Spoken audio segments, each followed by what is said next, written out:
Soybean oil is ripping as we get into the later part of January, the highest level since middle of September. I've got Susan Stroud from No Hey, Bull folks. Egg joining me this week to talk all about it. Give us a little clarity on what's going on with biofuel policy, 45Z. Is there something here influencing higher bean oil prices and in the Hey, background folks. supporting canola? Episode 107 coming at you right now. Hey, folks. Welcome to the What the Futures podcast, your quick guide to better farming decisions.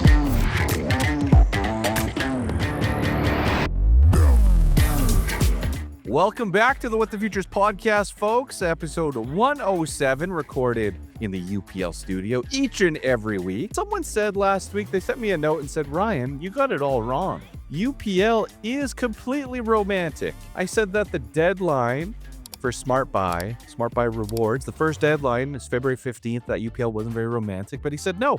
In fact, they're very romantic because on February 14th, you can take your date, your partner, your spouse, go have a wonderful Valentine's Day, have a wonderful dinner, go to a movie, maybe play a game, whatever you're gonna do, and then not have to worry about taking care of business till the 15th. So I had it wrong, UPL.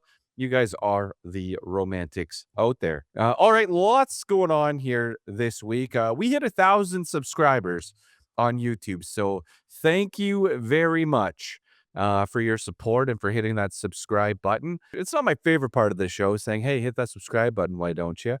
But hitting 1,000, nothing. I didn't see any fireworks in the distance here, but the Northern Lights were beautiful last night. So I'm thinking that probably lined up. And hey, 1,000 and growing, which again, when I first met with John Deere, I said, I'm doing a podcast. I'm not going to actually put it on YouTube. And they're like, you know what? You may want to consider putting it on YouTube. It's kind of a popular platform out there. And now it's at the point where YouTube views or listens um, double. I'd say within the first 24 hours, double podcast listens. So, yeah, that's been the evolution here, at least over the last couple of years.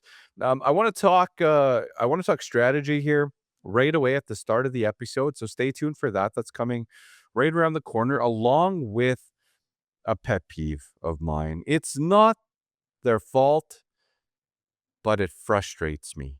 It frustrates me. I'm going to talk about grain contracts and some of the frustration here that I experience, that you experience in Western Canada. I got a great mailbag question this week from a young listener out in Ontario. So I want to answer that one on the show. And I'll just get into it right now. I have an announcement to make for something that I'm super excited about. My theme for 2026 obviously is leveling up. But I've also got this unhinged theme happening for Brandon, and we've got a bit of an unhinged update for you. Starting Tuesday, January 27th, come and have coffee with me, 8 a.m., cup of coffee with me, Ryan, from What the Future is a new show, weekly show, happening every single Tuesday, 8 a.m. Mountain. All right, 8 a.m. Mountain for a live show. It's going to be 20 minutes long, and it's going to cover the headlines, the latest headlines. We'll get through the weekend. We'll get through Monday. We'll talk through the headlines. We'll talk through action that we need to take, maybe dive into some strategy as well, but just talk markets for the beginning part of the week. All right. Now, here's the fun part. It's going to be a live show, and it's going to have a couple of strict guidelines in it. When I don't know how we're going to use the sound effects yet, but when we get to the 20-minute mark, it's over. It's not going to 30, 35, 40 minutes. It's done. It's 20 minutes. It's a cup of coffee with Ryan from What the Futures. How long does it take you to drink a cup of coffee? I've been timing it all week, and I figured 20 minutes is pretty darn safe. All right. Now, the fun part is I'm sending the invitation, the recording link to all of the analysts, the grain marketing advisors, the brokers, anybody involved in, helping farmers in crop marketing. I'm sending them this recording link, and I'm asking one of them to join me at 8:05. I'll start the show, set it up, go through the headlines, and then we will bring them in at 8:05. The first one that enters the room, again, they're just popping in. They're my guest for the week. If 3 other people follow, they get kicked out. It's the first one in is my guest for the week, and we're going to talk markets. We're going to talk strategy. There's no back-to-backs, meaning you can't jump on the show one week and be back on the show the next week. We'll make sure of that there's no back-to-backs there. But I won't even know who is joining me that week. And I think it's going to be fun to have people jump into the show to talk markets, talk strategy. You not know who it's going to be, me not know who it's going to be, and just see where it goes. See how much fun we can have with it. The end of the day, I could talk markets for 20 minutes anyway, but I think the feedback I got so far is some excitement. So, again, that's Cup of Coffee with me and guests Tuesday mornings, 8 a.m. Mountain. It's going to be live on YouTube, live on social media. So if you see I've got, the What the Futures logo has a live circle around it, the show is on. You're going to get, if you're on the email list, if you're not, now's a good time to join it. Whatthefuturespodcast.ca, join the email list because you'll get an email 5 minutes before the show starts saying, hey, we're going to rock and roll here right away. Here is the link.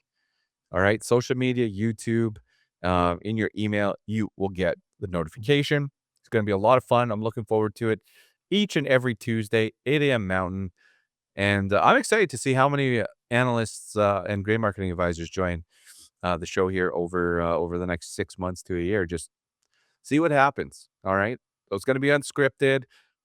Try to keep it a family show, but it might get passionate at times. Might be it's going to be a little more free flowing than the Friday What the Futures podcast. Not saying this isn't free flowing, but you know what I mean. We'll all experience it January 27th for the first time, and yeah, you'll certainly let me know. All right, positive moments here for the week before we talk strategy.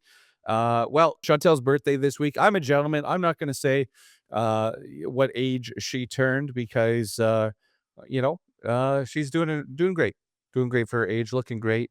Of course, we had a wonderful dinner down at Sabor in Edmonton. If you are visiting Edmonton and looking for like fine dining, a really good place to grab a meal. Sabor, Chilean sea bass, lobster risotto, like those are my go-tos.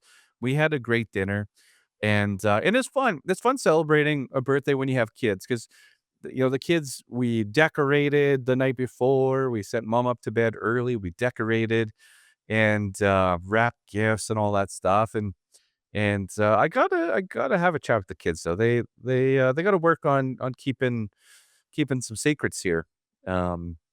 But anyways, I'm driving back from Sherwood Park, and as a joke, I thought for Finley's birthday we blew up the number 3, this bouquet of balloons, and I thought it would be fun to blow up her age, right, with those big numbers. So kind of went overboard, and I jammed these things in the cab of the truck, and I'm driving home.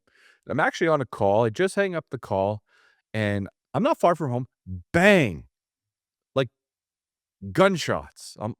What the ducking? The number 9 just blew up right by my ear. There's still like a ringing sensation. I don't think that was from the pump up music I was listening to before hitting the record button, but there's still that sensation. The 9 blows up.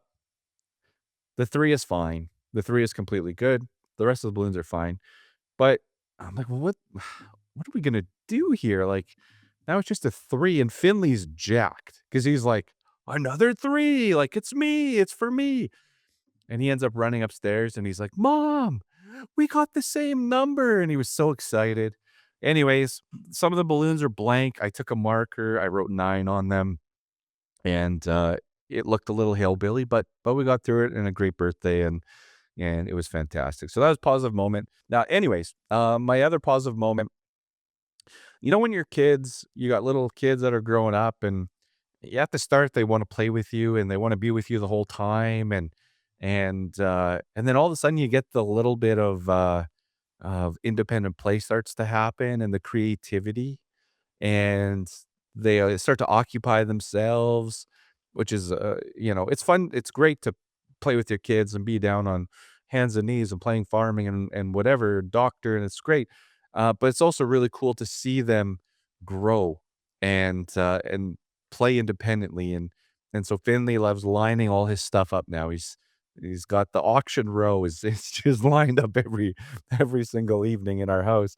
But the other day I was in the kitchen, he's in the other room, and I could hear him singing, and he was singing a song called "The Best Day Ever," which is, I think it's from, like, the Super Puppies or the Super Kitties or something. I don't know. It's these you get it if you have little kids. I my algorithm for music is way out of whack, but anyway, best day ever, and he's just with his little voice in the other room singing, "Best day ever," and just on and going through it, and I just paused and listened to him, and I thought it was so special. I gave him a little side eye, he gave me a side eye. He's like, "Are you listening to me, dad?" But it was great, and that independent play is, just awesome. Awesome to see them, do that. So, anyway, those are my positive moments, for this week. All right, pet peeve. It is the confusion. So if you can imagine this, you have I don't know how many locations you have, but whatever. You have 5 locations, 10 locations, 20 locations. You have a central house that you create grain contracts, all sorts of grain contracts and what do they call them, OTCs, over the counter type options.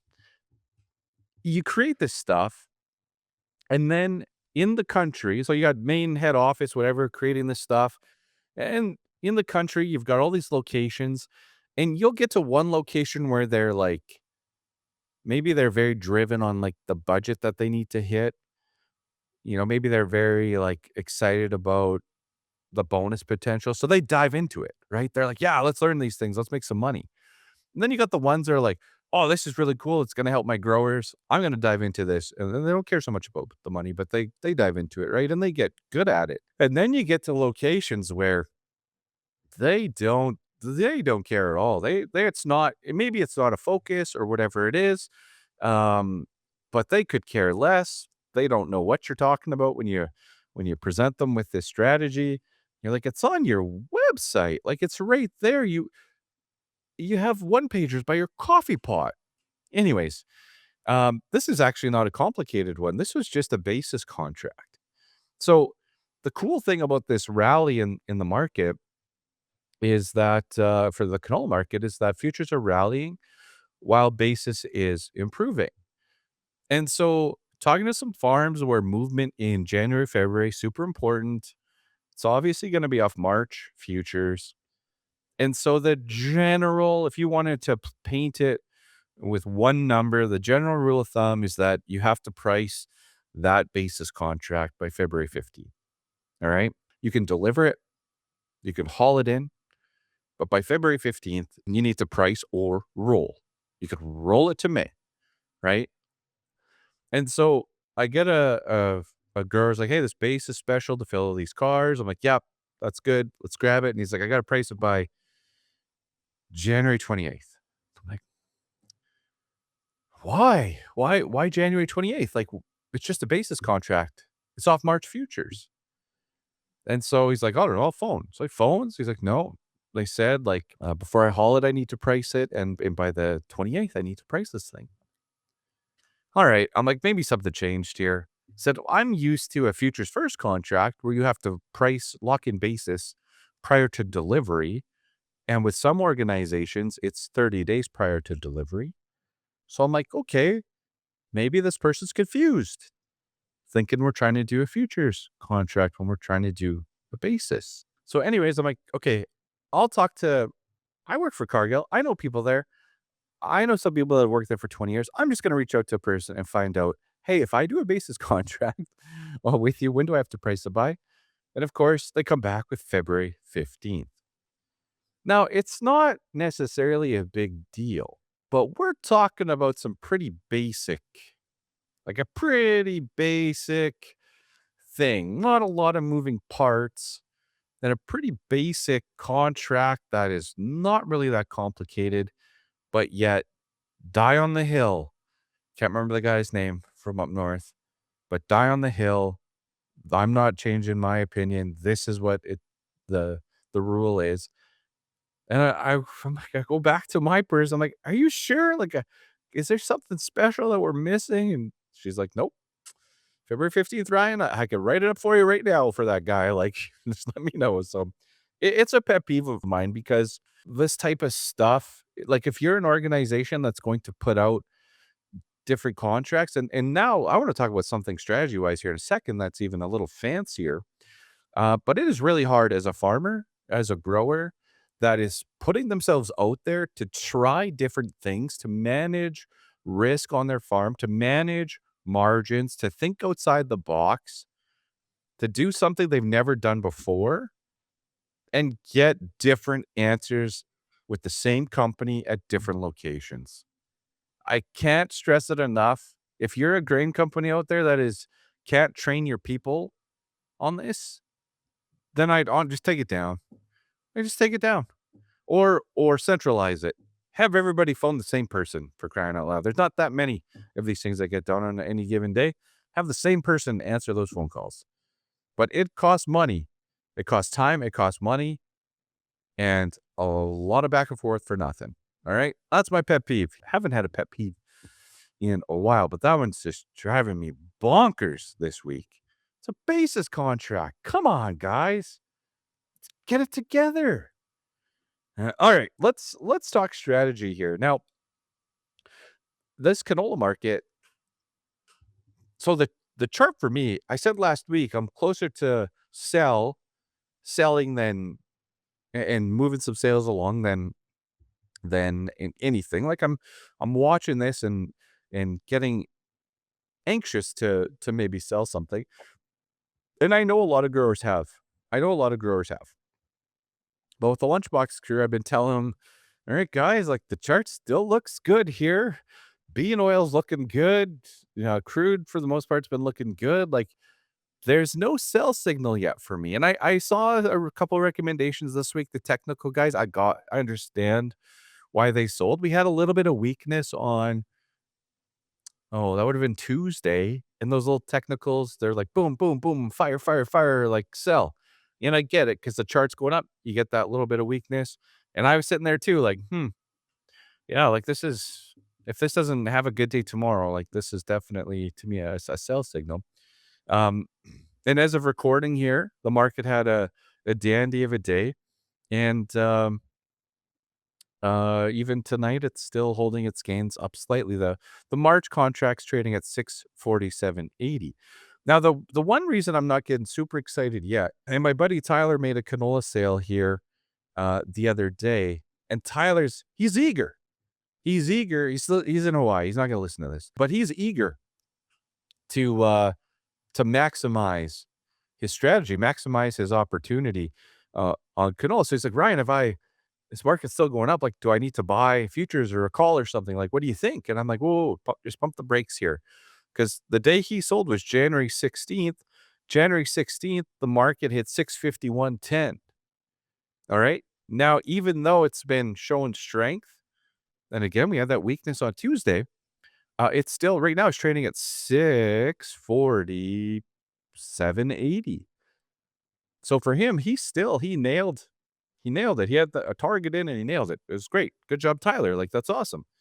So I want to see it close above that. And then it enters this I don't know, take like a 5-year weekly chart. If you take that 5-year, I take that chart and I draw a line at like 650 to 670, like in there. And to me, over the last 3 years, like that is a kind of a sweet spot to try to get some sales done. We break above it last spring, obviously, when we go on that run. But outside of that, I could be wrong. But in the last 2 years, I don't think we go well, definitely not in the 2 years.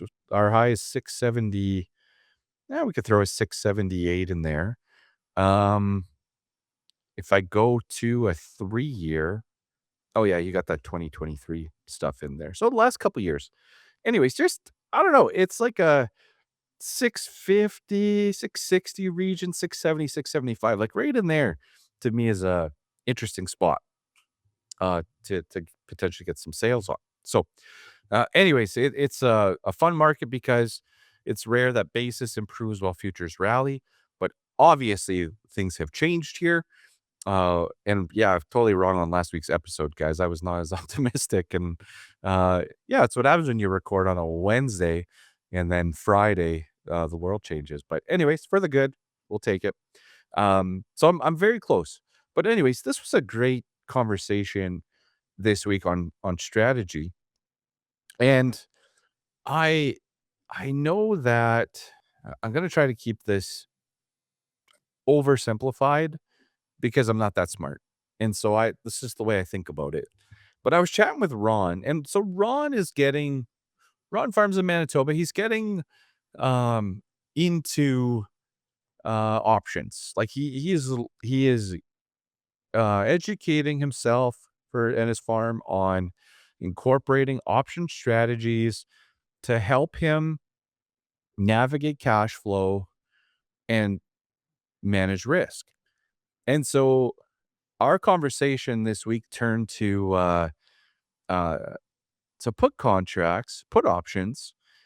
And the one thing that I don't think a lot of people realize, and even though I just tried to tear them down a few minutes ago, like everybody has a comfort level on percent sold. For some of you, it may be 0% sold. But for this example, we'll say it's 25%. I don't care what the bushels are. We're going to say 25%. So you decide in this rally and this where this market has been 13 and a half, 14, 14 and a half, you are pricing 25% of your canola, hypothetically. All right. This isn't uh, advice at this moment. So you've sold the 25%. Now, with a few companies out there, Cargill, Viterra, talked about this on past episodes, but you could buy a put option. So walk with me for a second. But let's say the canola market, we catch lightning in a bottle. November futures go from 660 to 700. And in your mind, for your operation, 700 is just, it's a non-negotiable. Like you need to protect 700. But you're sitting there saying, well, I'm 25% sold. I'm not really willing to go above that. That is in my crop marketing plan. That is my number until it rains in May or the crop germinates or whatever it is. But what you could do is if you have sold this canola to a company that offers a put option strategy, it could be a Cargill, a Bunge. It used to be ADM back in the day, maybe it is again. Um, you could attach a put option to that 25%, up to that level, up to 25%. So if catch lightning in a bottle, the market goes to 700, you could say, well, I don't want to sell anything, but 700 is so important to me. I want to protect it. Like, how can I protect it? Well, you could attach a put option, the equivalent tonnage bushels, like 25%. So then you would be 25% sold physically, and you would have 25% hedge protected with the put option with $700 strike, let's say. So you'd be kind of 50% protected, but only exposed on delivering 25%. You haven't extended your exposure at all on the physical side, but you've protected more bushels. Now you say, well, Ryan, what happens if I sell 50% of my crop? What happens if I'm sitting here in June and I'm comfortable at 50% sold? Well, you could go as high as the same bushels, tonnage, percent on a put. You could be 100% protected without brokerage account. Now, the brokers are screaming at their phones right now saying, Ryan, this is crazy. Just have them call us. Like, we can buy a put and sell a put, or buy a put and sell a call, or whatever. There's all sorts of strategies out there with them. And you're right. And it's cheaper and it's a lot easier to do. I ring that bell all the time, like brokerage account, ding, ding, ding, like you can get that done for your farm. But if you don't have the funds, cash flow is super tight out there. If you don't have the desire to open up an account, if maybe you're just using this as like a gateway to see how it goes, and then use that as maybe potentially opening up an account in the future, whatever it is, this is available to you now, and you don't have to pay for it until you deliver your canola. So it's financed.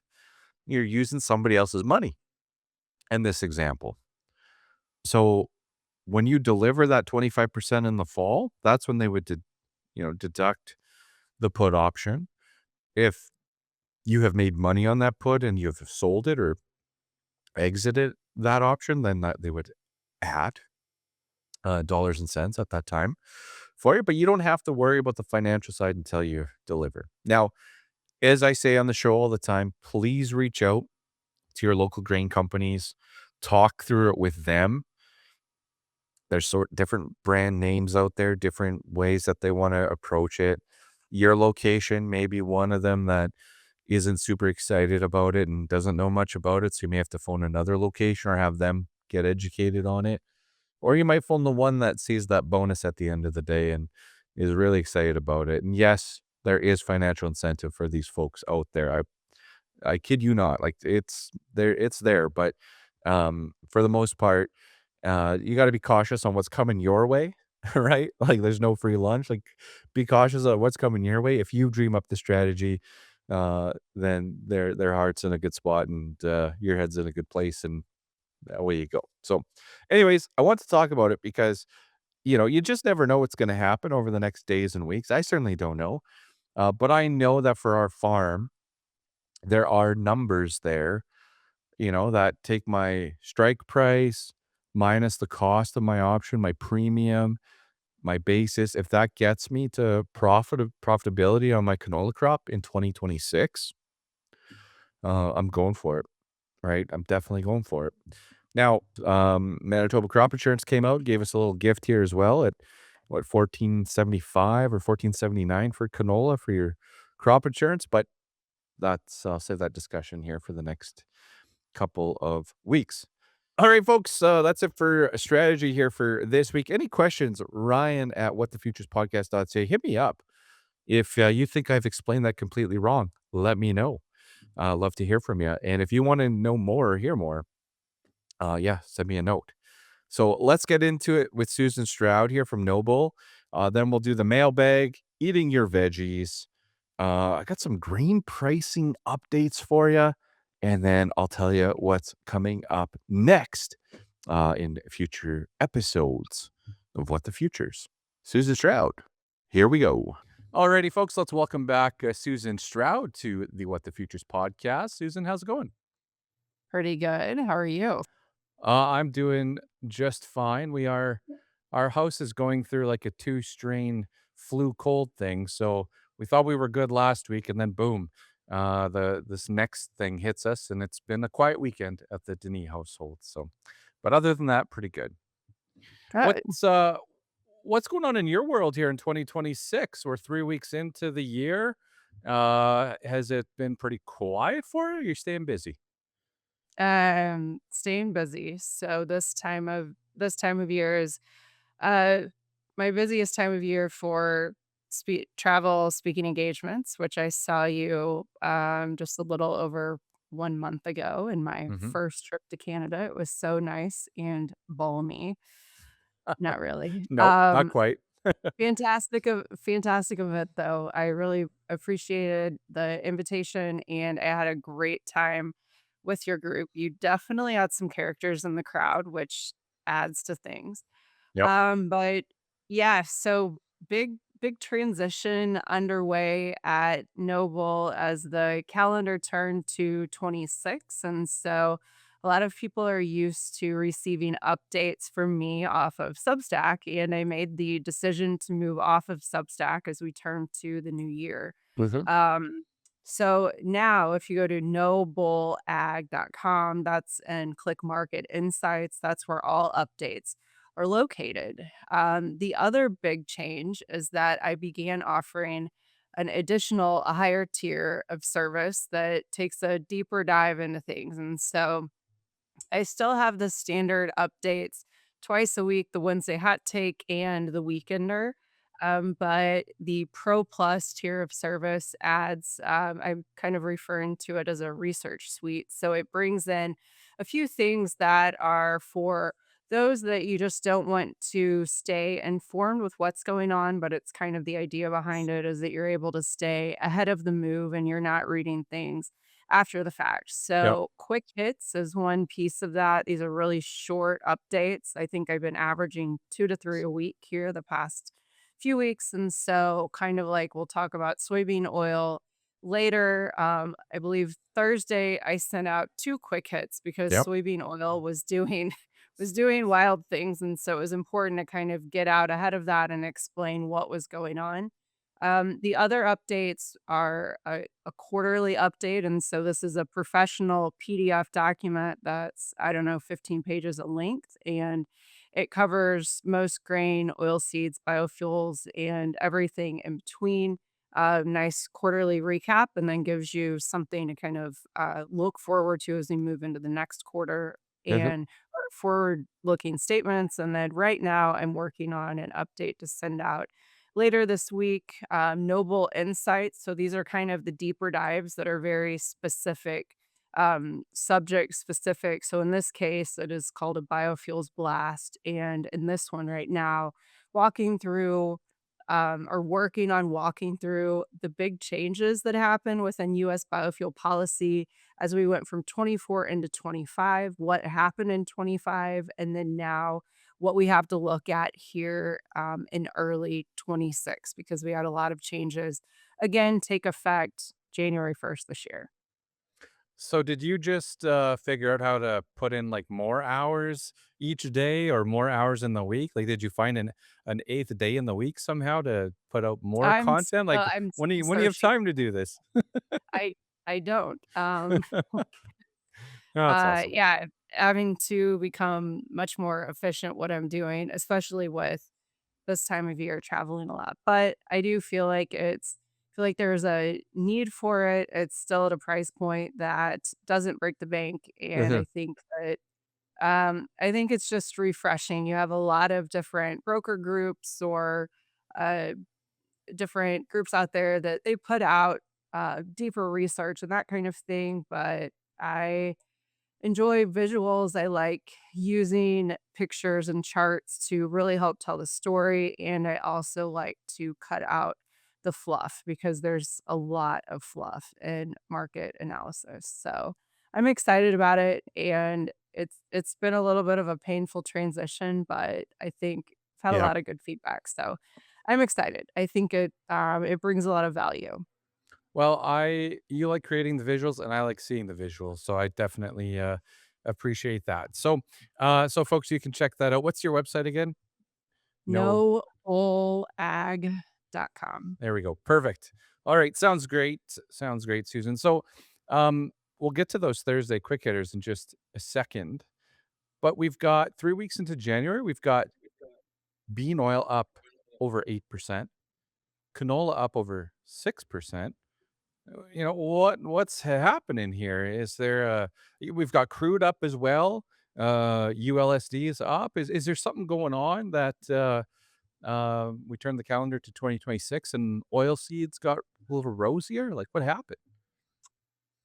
Yeah, I think it's a combination of a lot of things. So you have, the anytime that you have strength in energy markets, that's by default beneficial for oil seeds. And it's because when you have e- ex- expensive or more expensive or rallying energies that by default will improve biofuel margins, biofuel blending margins in particular. And so that's always a good thing.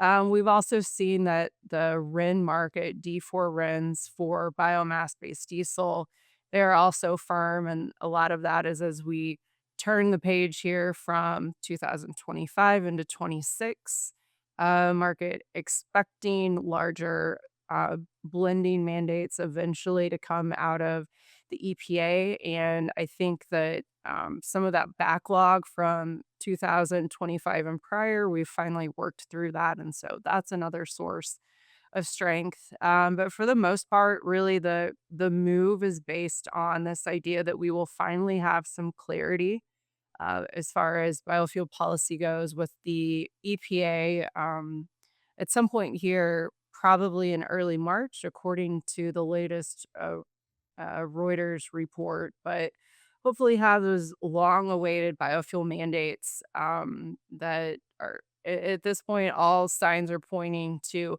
larger mandate and the economics and things, feedstock economics in general are more friendly for crop-based biofuels like soybean oil and canola oil in 2026.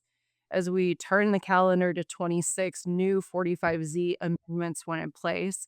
The two biggest pieces of that would be that first off, we've removed the indirect land use change penalty from crop based feedstocks. And so that means for soybean oil based fuels, it nearly doubles to triples the amount of the per gallon credit that could be received. And then also for canola oil, canola is actually brought into the mix because if you remember 45Z during 2025, the original version, canola oil had the resulting fuel made from canola oil had a carbon intensity score that was too high to qualify for any Mm-hmm. subsidies Yep. under 45Z.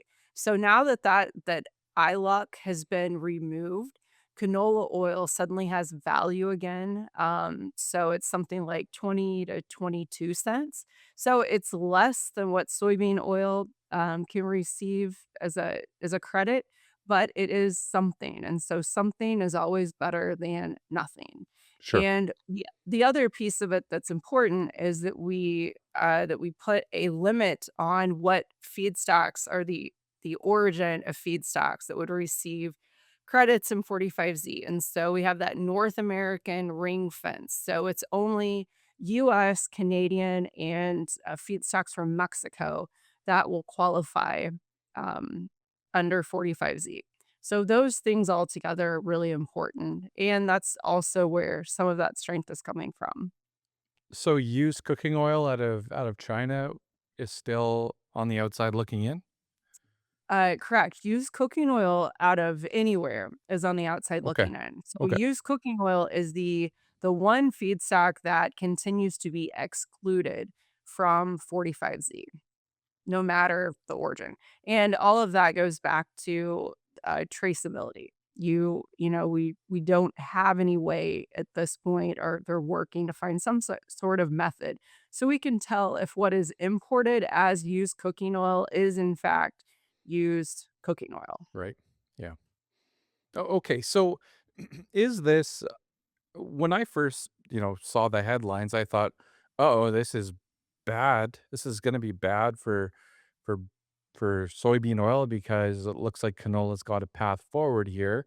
But is it in fact kind of a windfall for soybean oil and for canola? Like, am I seeing this wrong? Is this great Yeah, for everybody? it's a big deal because you also have to consider that, we've been i- importing record amounts of tallow, for instance, Brazil being one of the biggest origins of Mhm. US tallow imports. So suddenly that goes from being one of tallow is one of the feedstocks that receives the highest amount of credits under 45Z.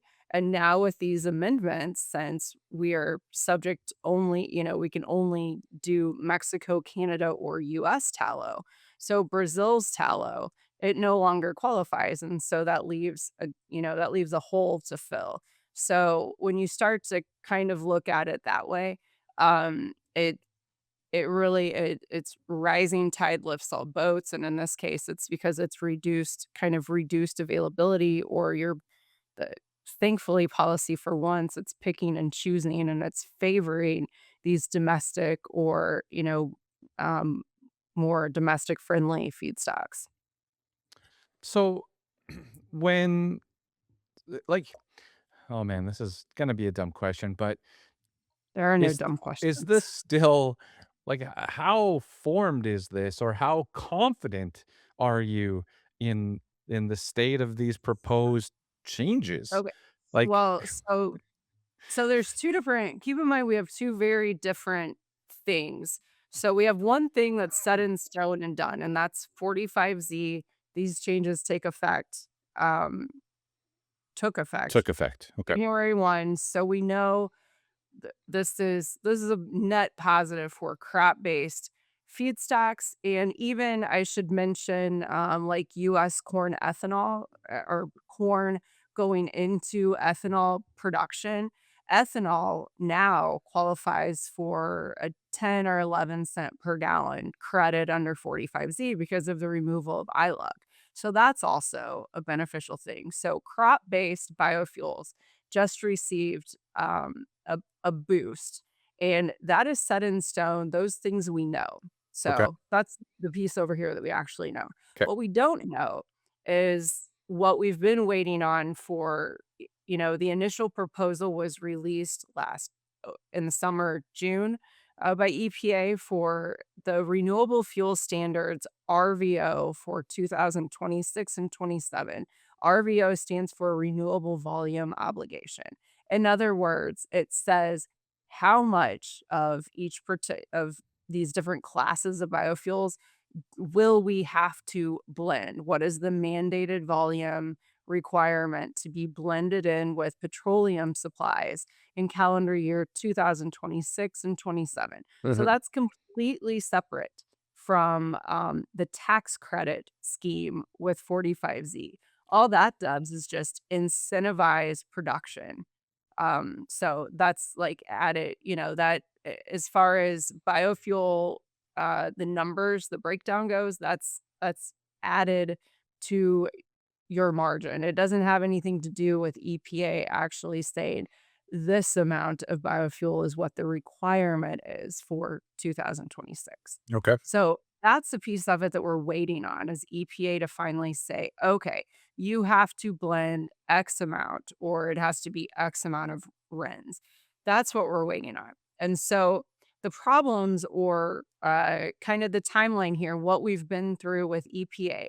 First, they proposed, and the biggest thing, not only did they propose these what would translate to much higher volumes of biomass-based diesels, which is a net benefit for soybean oil and canola oil because that's what you're making biomass-based diesels out of, Mhm. in addition to waste fats and things.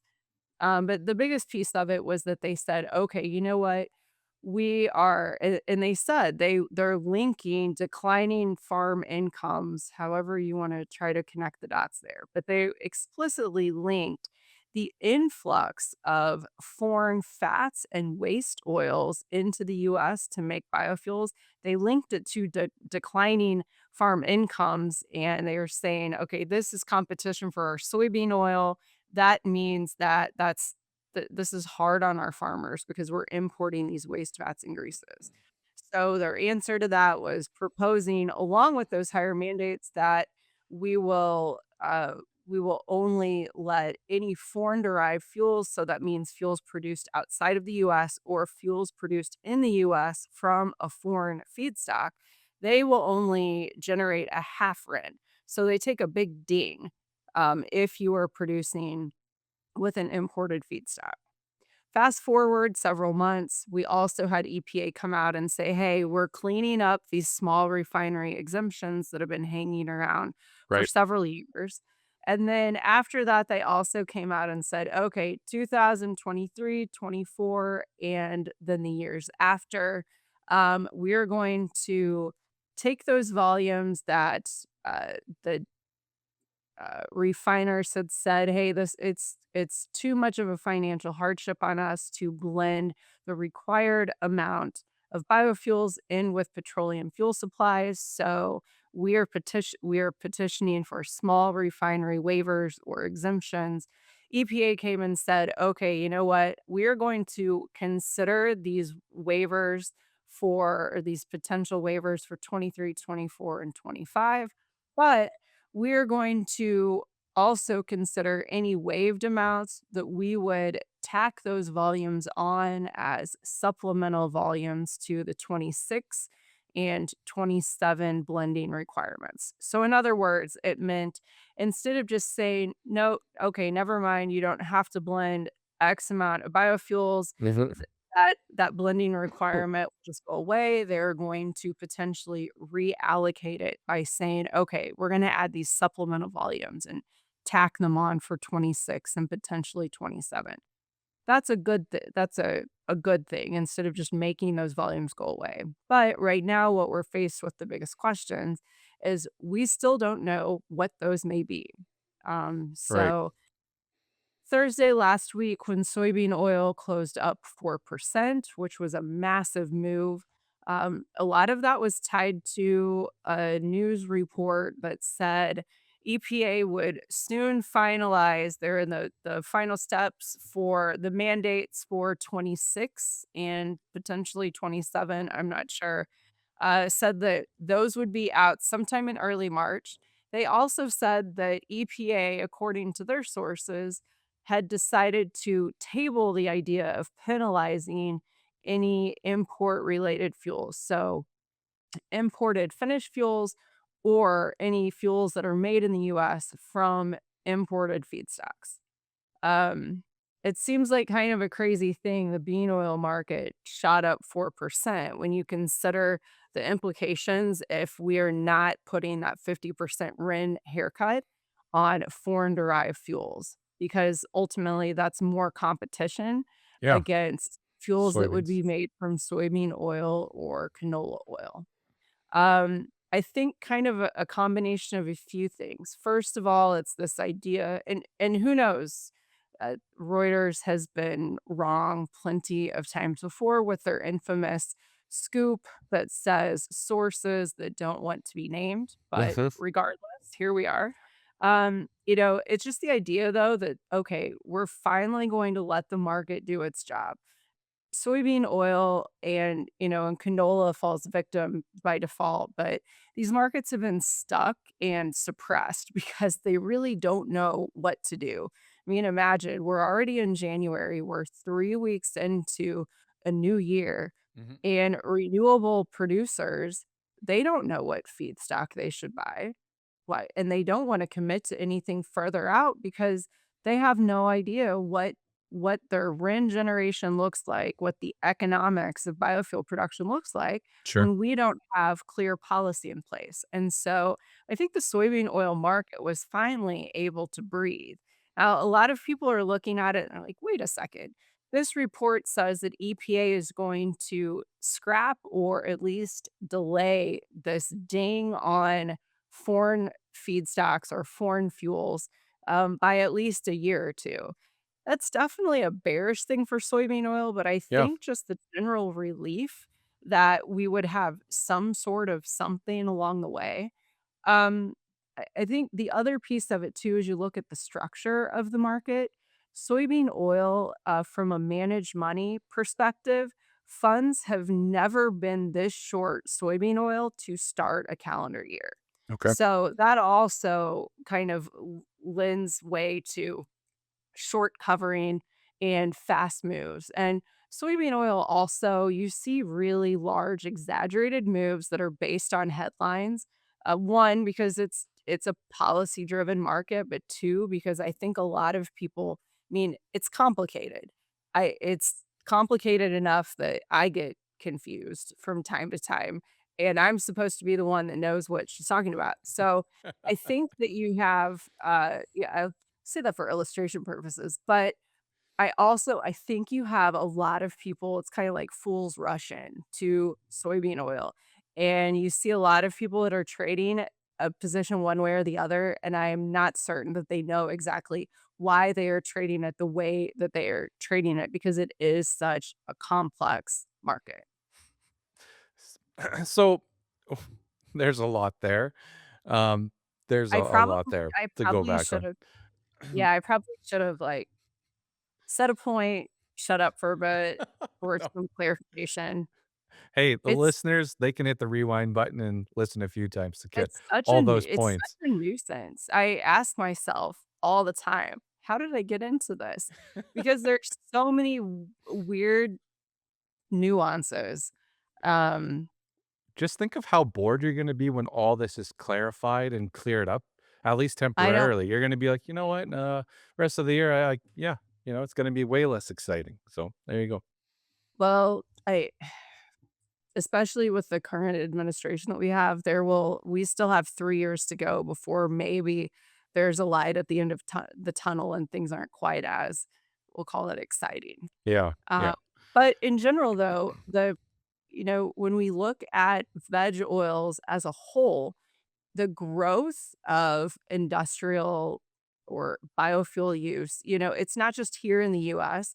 We have rising global mandates. Mhm. A lot of those are coming from anything that's biomass-based diesel or sustainable aviation fuel that is made out of fat, a fat or an oil or a waste grease or something like that. So it's not just us here in the US or, necessarily you in Canada. This is a recurring theme, and I think it's going to the policy piece of it. The policy is becoming even more intertwined in our ag markets. So it's not going away. And unfortunately, as complicated and confusing as it is, it's probably just going to get e- worse as we move forward. Great, great. More complex Yeah, and worse. sorry Thank to you. Yeah.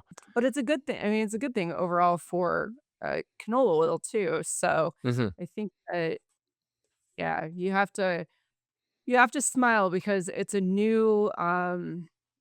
new demand, and it's not necessarily stealing from food demand, but it's new demand on top of existing demand, and so I think longer term that bodes very well for not only the soybean market, but for canola as well. Just a couple more here for you. I know we're going if you have a few minutes, I'll go a little bit later if you have time, but, Yeah, it's fine. I didn't mean to ramble on so long about the most complicated yet boring topic in the entire world. hey, that's my listeners are wondering, how should we be bullish canola and for what reasons? Like, we'll talk about China here in just a second, but that was the big question. Like, hey, is there something going on here that should we be feeling better moving into 2026? And I was like, well, we'll get Susan Stroud on and figure it out. So, um, okay, so just two quick ones. First one, the Mexico, U.S., Canada, is that the Kuzma, the trade deal that's keeping that in intact when you say like Brazil's tallow, maybe not coming into the US, or not having a credit or benefit. Is it the trade deal that's holding that together? Because that darn thing's in limbo or could be in limbo here this year. Yeah, you bring up a really good point. The way that it is written in, let me read to you specifically the way that it is written in so-called extension and modification of 45Z. So it says first, prohibition of foreign feedstocks. And it says the fuel is exclusively derived from a feedstock which was produced or grown in the United States, Mexico, or Canada. So it doesn't mention anything that would be related to the policy or trade agreement that Right. ties those 3 nations, although you do bring up a fantastic point because I believe that is up for renegotiation in the summer of '26, and I can only imagine what kind of fun we're going to have between now and then. Yeah, I don't think we can speculate because there's so many things going on. So, all right. Yeah, so Um, that's a good thing. I w- mean, the whole US, Mexico, Canada yep, thing with Fort Jersey. yep. So in your weekender, when we talk about China, in one article is, uh, China weaponizing soybean purchases, or I probably didn't say that right. And then the next one is the thaw between China and Canada. What's going on with China when it comes to these two countries? Yeah, and I guess now I realize that I kind of put them stacked together. So there was a really interesting op-ed that came from White House advisor Peter Navarro. It was in The Hill last week, and it was, quote, it was titled How to Disarm China's Weaponized Soybean Purchases. And it actually he's arguing, and I feel like this is there's no coincidence in the placement of this and the timing of this, wink, wink. He's arguing that higher biofuel mandates and expanded domestic crush capacity will disarm China and kind of be the savior for US soybeans. That's great in theory, and I mean, I think it's a fantastic way to get there, but China on average takes it represents 1 in every 4 bushels of US soybean demand. It's very difficult to we don't Replace. have the physical ability to actually fully replace China, but that's an argument for another day. Yep. It is a good thing though, but so, yeah, I think that it was really interesting now that we're seeing, like, US and China relations kind of stall, and then maybe you could even consider we took a step back after President Trump, um, said that he will put additional tariffs on any country that does business with Iran. That was early last week. Hmm. Yeah, and so now you're seeing that Canada and China are potentially that relationship is thawing, which has been an interesting shift. I mean, that's a fantastic thing for Canadian canola producers. China, no matter no matter the relationship or how they treat other nations or the ebbs and flows, whatever it may be, China is the largest market in the world for commodities, and so Hmm. I'm not saying that it's fantastic to be in bed with China, but it's definitely better to be on good terms with China than not when it comes to demand for ag commodities. Yeah, yeah, and we'll see how it goes. The markets did, have a lift late in the week, but even the day of the announcement of it's a 15% tariff now, potentially starting March 1st on Canadian canola. The market did kind of take a step back, even with that announcement. So it wasn't the big move higher that you would maybe expect, because 15% is still a real number and a big number. So um but yeah, it's changing dynamics in front of us here right now. And yeah, small win for Canadian canola growers for this week, and we'll buckle up for what's coming next at us. But just to wrap it all up here, if you're growing soybeans in the US, canola in Canada, Susan Stroud, how are you feeling about market direction moving into 2026? Are you feeling a bit more favorable, a bit more bullish? Are you feeling kind of negative towards these latest updates or headlines, or are you kind of sitting here neutral? Um, I think that the end of last week, and then particularly in this puts the focus back on the US, but um end of last week into over the weekend when we saw Trump come back in and suddenly he's picked a handful plus of European nations that he's decided to get back into some sort of trade war or, open that can of worms again, and it all has to do with Greenland. Yep. Um, I it's just a reminder that markets are fragile and, we're back to this whole we wake up in a new world every day. And the crazy thing, I mean, that's Yeah. what it feels Oh, over the weekend as I was writing out the update yeah. and like, wow, fundamentals just went out the window again. And here we are, we're right back to where we started trading headlines. Now, I don't know how markets necessarily react come I guess later tonight because we're holiday this Holiday Monday. today, Yep. but yeah, it's just it's when you have uncertainty, you know, uncertainty does one of two things to a market. Uncertainty can be like when Russia invaded Ukraine and we saw wheat go to $14, and a lot Hmm. of that is the uncertainty, the unknown of how long does this last? How much does it impact things? And then we had to get to the point with wheat where they finally expanded limits enough that those that wanted out could actually get out. Kind of like how soybean oil salt was allowed to breathe end of last week, Uh-huh. and it made a huge move. Now, uncertainty also makes things drop or grind lower. Yep. And I think that that's kind of we're kind of back to that a little bit as we head into this next week. So it's just a challenging time overall because a lot of focus right now on what do you plant for 26? It's not what will make me the most money in most cases, it's what's going to lose me the least amount of money per acre in 26. And so that's really where the focus starts to shift. I also think that it's especially challenging because we're back at these somewhat depressed price points. Mhm. And for us here in the US, we're getting ready to start the February averaging period for the base price for crop insurance for Mhm. 26. Yep. These other things that kind of set the tone.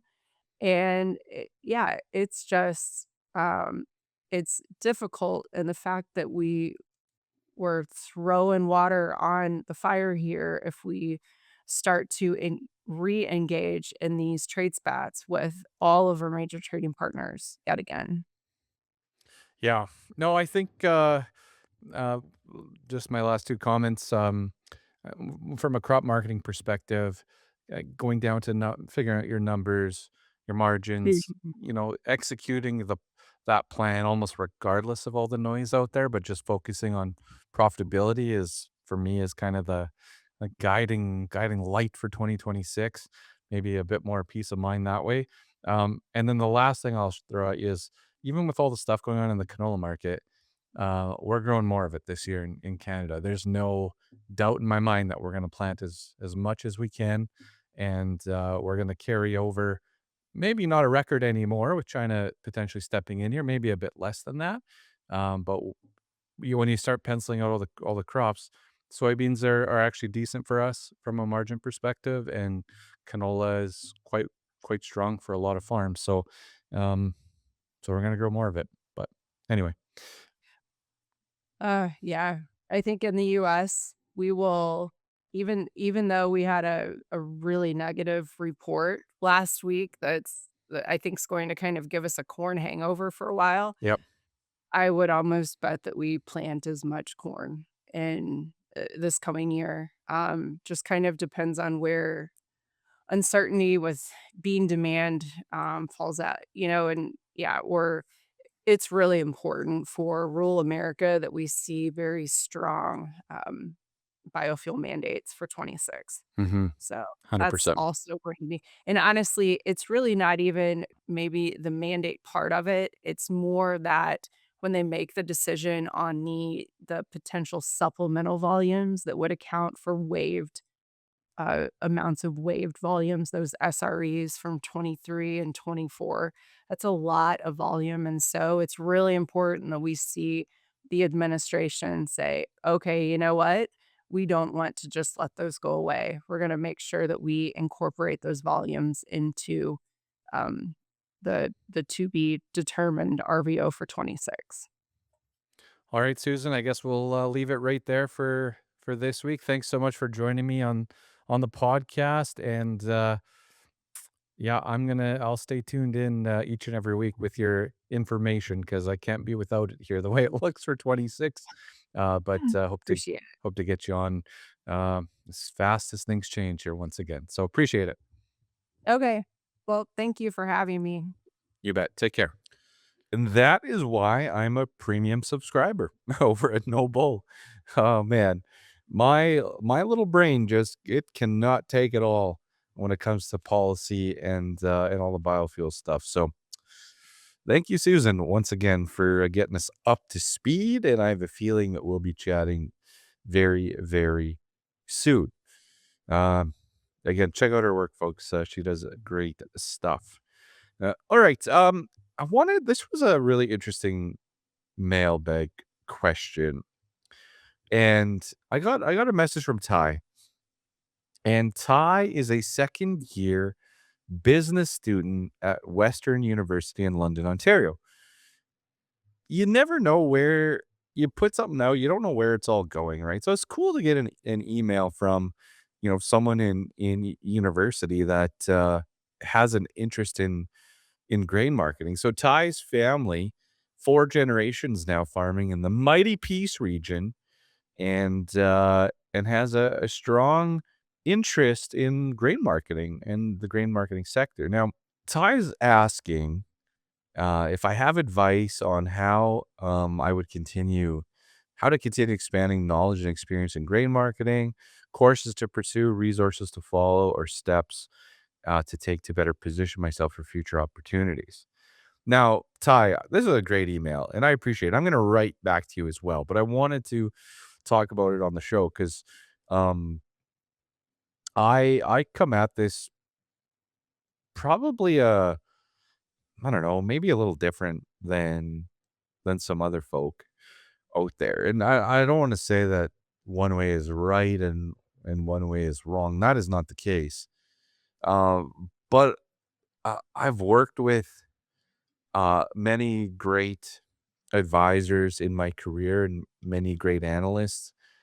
And in my own experience at school, like I was I was socially I had a great experience, but academically, not my strongest years, right?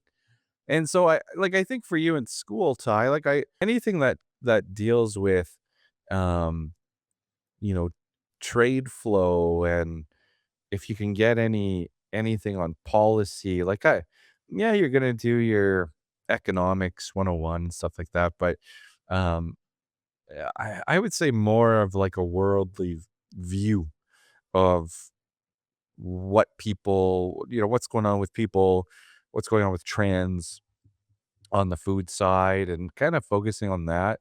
And I would also say um, to spend some time in business courses on, setting up, if you have that entrepreneurial spirit, setting up, take some marketing course, like how to market yourself. Take like public speaking. Like that was one of my, I think I did dread public speaking in university. We had to pick a category out of a hat and just talk for I don't know how many minutes it was.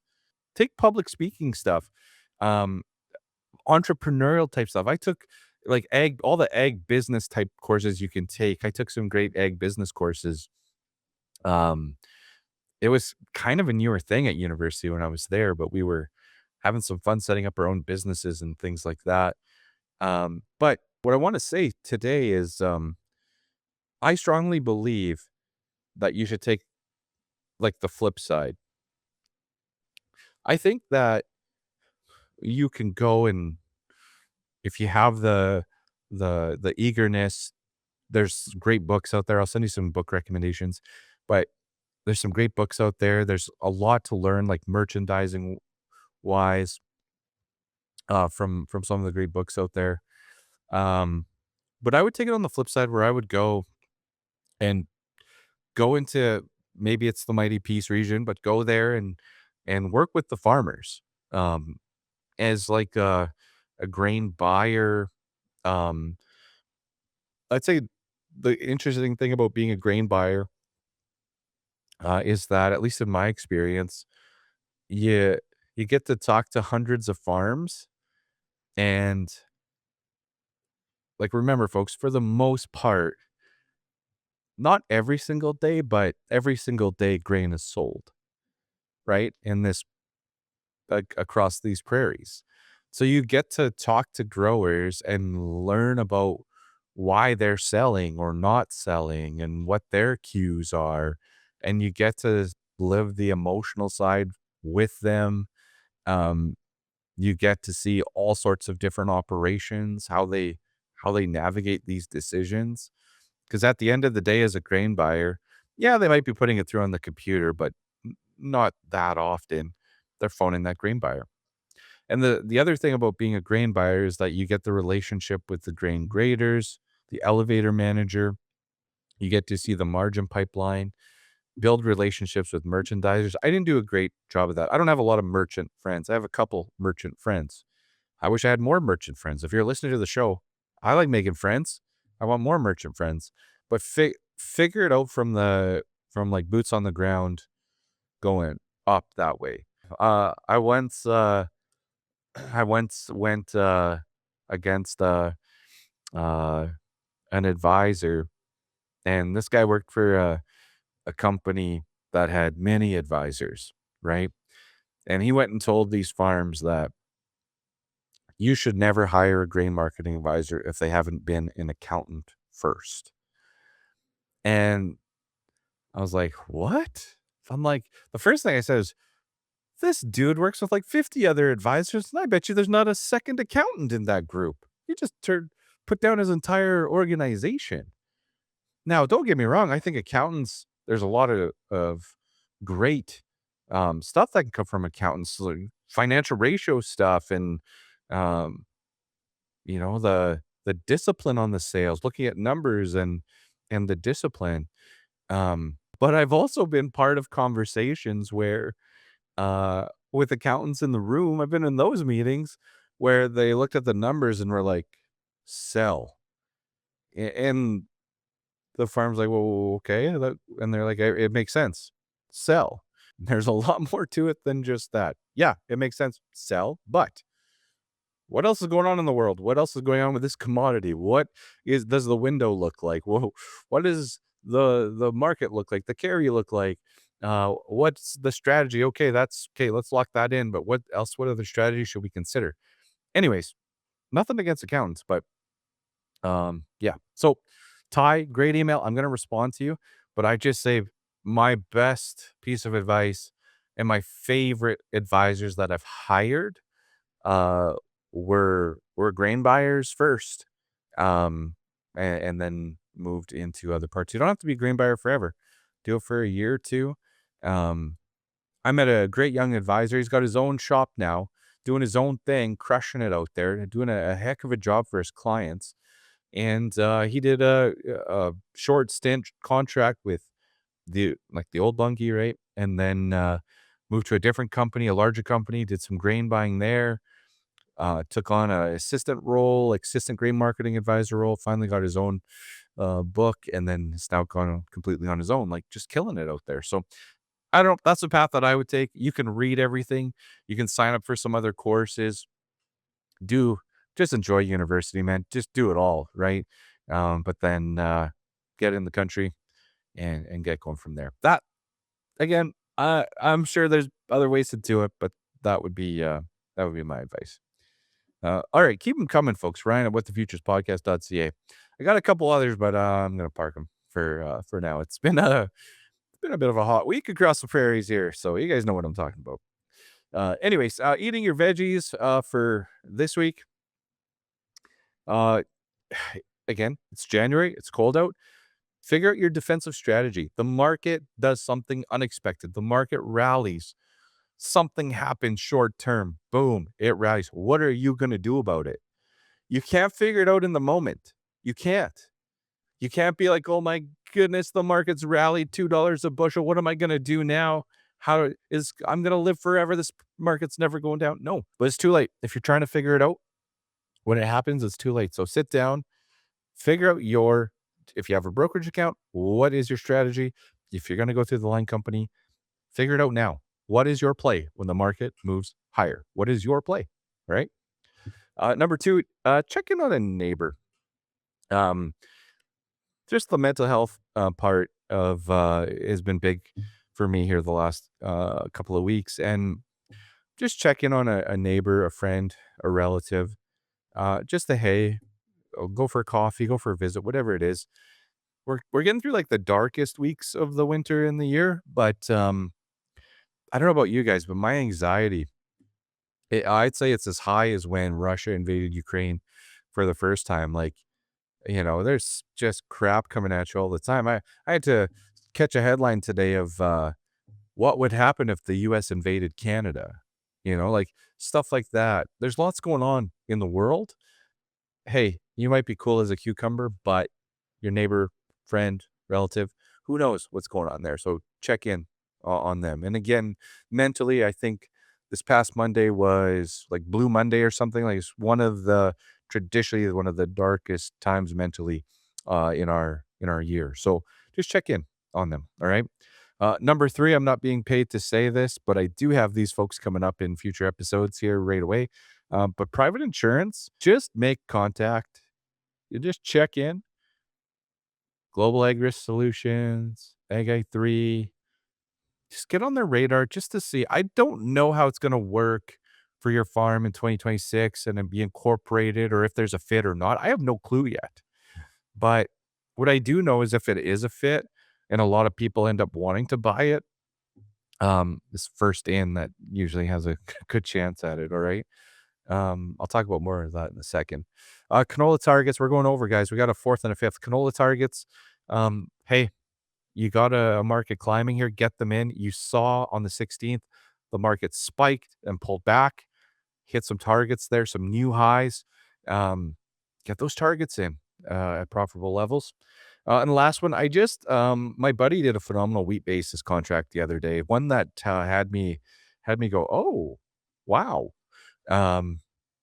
It was on CPS, but anyways, dandy of a basis contract, and it just got my gears turning. Like, man, maybe there's something there on wheat right now. I like the setup in Kansas City wheat. I'm a little bullish. I'm a little bullish Kansas City wheat. I'm positioning myself and my clients to be a little bullish here, KC wheat. It's a little early. I may fall flat again on my face, but I'm feeling a little optimistic here on KC wheat, and I like that chart. I don't mind it.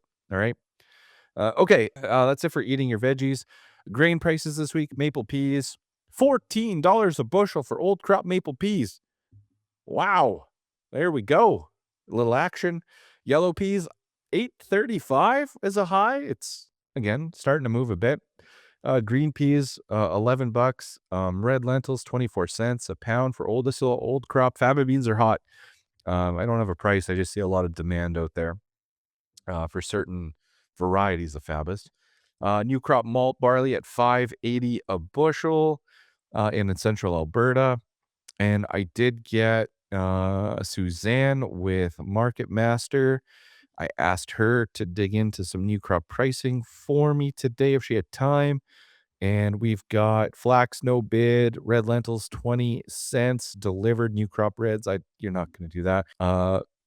Greens, $9, new crop green peas at $9, yellow peas at $7.10, oats, $3.15, large green lentils, 24 cents with Act of God. Not all of that had Act of God, but most of it did.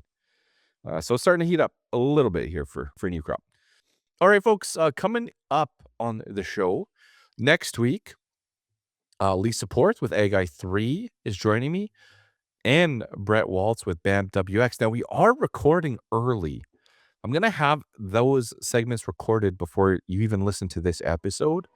So I think we're going to sneak that guy out a little early, I would think, next week. And then after that, I've got a couple gentlemen from Global Ag Risk Solutions joining me. Guys, I don't like insurance, all right? I don't. But what I want to figure out is there a play on insurance to help me execute my crop marketing plan? I'm not going to come at this looking at it saying, all right, what's my margin protection, or what's my protection against my costs? Like I want to know what can I do so that when the markets show opportunity, I can execute. That's what I want to figure out with these folks. That's what we're going to talk about. All right, so we've got yeah, so those are kind of the next 2 episodes. You'll see me Tuesday live, cup of coffee with Ryan from What the Futures. But in the meantime, be safe, have a great weekend, and I'm out of here. Take care.